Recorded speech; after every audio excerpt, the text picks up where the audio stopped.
Hi, this is Ken. Ako po ay Batanggenyong Financial Educator. Based on my experience, ito po yung mga normal saving habit ng mga OFW. Pag dumating yung ating salary, syempre inuuna natin yung ating remittance pampadala sa mga mahal natin sa buhay sa Pilipinas.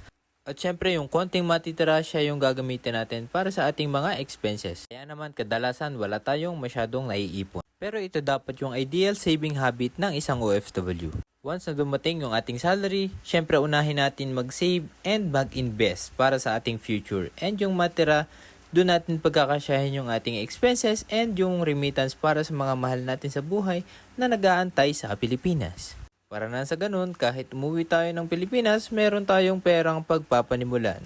Dahil ang OFW life ay hindi panghabang buhay. Uuwi at uuwi ka rin sa Pilipinas for good para makasama ang mga mahal mo sa buhay. Sabi nga ng mentor ko, kung gusto mong gumaling sa isang bagay, umattend ka ng mga workshops. At syempre,